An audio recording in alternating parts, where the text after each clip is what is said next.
ಈಗ ಲೋಕಸಭಾ ಚುನಾವಣೆ ಹಿನ್ನೆಲೆಯಲ್ಲಿ ಕಾಂಗ್ರೆಸ್ ಪಕ್ಷ ಒಂದು ಪ್ರಣಾಳಿಕೆಯನ್ನು ಬಿಡುಗಡೆ ಮಾಡಿದೆ, ತಾವು ಗಮನಿಸಿದ್ದೀರಿ. ನಾವು ಏನು ಹೇಳ್ತಿದ್ದೇವೆ, ಪ್ರತಿ ಕುಟುಂಬಕ್ಕೆ ಅರ್ಹ ಫಲಾನುಭವಿಗಳಿಗೆ 1 ಲಕ್ಷ ಕೊಡ್ತಕ್ಕಂಥ ಮಹಾಲಕ್ಷ್ಮಿ ಯೋಜನೆಯನ್ನು ಜಾರಿ ಮಾಡ್ತೇವೆ ಅಂತ ಹೇಳಿದ್ದಾರೆ.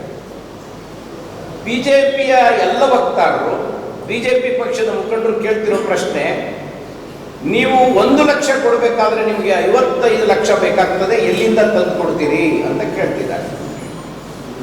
ನಾವೀಗಾಗಲೇ ಅದನ್ನ ಹೇಳಿದ್ದೇವೆ.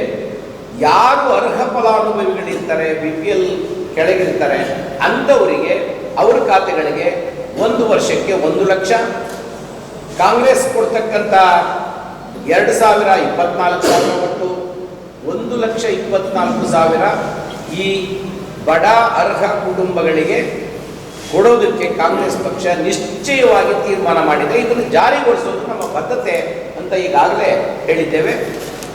ದೇಶದ ಜನ ಇದರ ಮೇಲೆ ಮತ ಚಲಾವಣೆ ಮಾಡ್ತಾರ ಅನ್ನೋದು ಕೂಡ ಬಹಳ ಮುಖ್ಯವಾದದ್ದು. ಎರಡನೇದು, ಮನ್ರೇಗಾ ಶುರು ಮಾಡಿದ್ದು ನಾವು, ಉದ್ಯೋಗ ಭರವಸೆ ಯೋಜನೆ.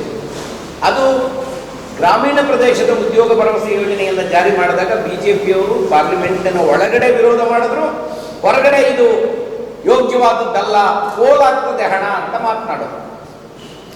ಆದರೆ ಜಾರಿ ಆದಮೇಲೆ ಈಗ 10 ವರ್ಷಗಳಲ್ಲಿ ಯೋಜನೆಯನ್ನು ರದ್ದು ಮಾಡೋದಿರಲಿ, ಅದಕ್ಕೆ ಹೆಚ್ಚು ಹಣ ಬೇಕು ಅನ್ನುವ ಬೇಡಿಕೆ ಕೂಡ ಇದೆ. ಎರಡನೇದು, ನಗರದ ಉದ್ಯೋಗ ಭರವಸೆ ಯೋಜನೆಯನ್ನು ಜಾರಿ ಮಾಡ್ತೇವೆ ಅಂತ ಹೇಳ್ತಿದ್ದೇವೆ ನಾವು. ಇದು ನಮ್ಮ ಬದ್ಧತೆ ಮತ್ತು ಕಮಿಟ್ಮೆಂಟ್, ಇದರಲ್ಲೇನು ಎರಡನೇ ಬೆಲೆ ಇಲ್ಲ.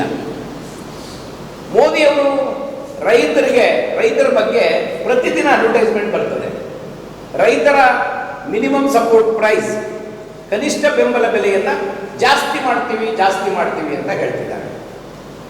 ರೈತರ ಬೇಡಿಕೆ ಏನು, ನೀವು ಜಾಸ್ತಿ ಮಾಡೋದಿರಲಿ, ಸ್ವಾಮಿನಾಥನ್ ಆಯೋಗದ ಶಿಫಾರಸುಗಳ ಪ್ರಕಾರ ಮಿನಿಮಮ್ ಸಪೋರ್ಟ್ ಪ್ರೈಸ್ ಅನ್ನ ಕಾನೂನುಬದ್ಧಗೊಳಿಸಿ ಅಂತ ಕೇಳ್ತಿದ್ದಾರೆ ಇಡೀ ದೇಶದಲ್ಲಿ. ಬಿಜೆಪಿ ಕಾನೂನುಬದ್ಧಗೊಳಿಸಿ ಕಾನೂನನ್ನು ಜಾರಿ ಮಾಡುವ ಯಾವ ಮಾತನ್ನು ಆಡಿಲ್ಲ ಅವರ ಪ್ರಣಾಳಿಕೆಯಲ್ಲಿ. ಆದರೆ ಮಿನಿಮಮ್ ಸಪೋರ್ಟ್ ಪ್ರೈಸ್ ಜಾಸ್ತಿ ಮಾಡ್ತೀವಿ, ರೈತರು ಸುಖವಾಗಿದ್ದಾರೆ ಅಂತ ಹೇಳಿ ಘೋಷಣೆ ಅವರ ಅಡ್ವರ್ಟೈಸ್ಮೆಂಟ್ ಅಲ್ಲಿ ಬರ್ತಾ ಇದೆ. ಪ್ರತಿದಿನ ಟಿವಿಲಿ ನೀವು ನೋಡ್ತಾ ಇದ್ದೀರಿ. ದೆಹಲಿಯಲ್ಲಿ 1 ವರ್ಷ ಕಾಲ ರೈತರು ಧರಣಿ ಮಾಡಿ 700 ಜನ ರೈತರು ಪ್ರಾಣ ಕಳ್ಕೊಂಡಿದ್ದಾರೆ. 700 ಜನ ರೈತರು ಪ್ರಾಣ ಕಳ್ಕೊಂಡಿರೋದು ಅತ್ಯಂತ ವಿಷಾದದ ಸಂಗತಿ ಅಂತ ಒಂದೇ ಒಂದು ಸಾಲಿನ ಸಂತಾಪವನ್ನು ಪಾರ್ಲಿಮೆಂಟ್ನಲ್ಲಿ ಮಂಡನೆ ಮಾಡಲಿಲ್ಲ. ಅಂದರೆ ಅಷ್ಟು ಕ್ರೌರ್ಯದ ಸರ್ಕಾರ ಬಿಜೆಪಿ 10 ವರ್ಷದ್ದು. ಆಮೇಲೆ ಅವರಿಗೆ ಸಂತಾಪ ಸೂಚಿಸೋದಿರಲಿ, ಕಾನೂನುಗಳನ್ನು ವಾಪಸ್ ತಗೊಂಡ್ರು. ಯಾವುದನ್ನ ಕಾಲಾ ಕಾನೂನು ಅಂತ ಹೇಳ್ತಿದ್ರು, ಕರಾಳ ಕಾನೂನುಗಳು ಅಂತ ಹೇಳ್ತಿದ್ರು, ರೈತರು ವಾಪಸ್ ತಗೊಳ್ಬೇಕಾದಂಥ ಪರಿಸ್ಥಿತಿ ಬಂತು ಬಿಜೆಪಿಗೆ. ಆಗ ಕೂಡ 700 ಜನ ಪ್ರಾಣ ಕಳ್ಕೊಂಡ ರೈತರ ಮನೆಗಳಿಗೆ ಪರಿಹಾರವನ್ನಾಗಲಿ, ಒಂದು ಬಾಯಿ ಮಾತಿನ ಸಂತಾಪವನ್ನು ಕೂಡ ಮಾಡದೇ ಇರತಕ್ಕಂಥ ಬಹಳ ಕ್ರೂರವಾದ ಸರ್ಕಾರ ಅಂತ ಹೇಳಲಿಕ್ಕೆ ಬಯಸ್ತೇನೆ.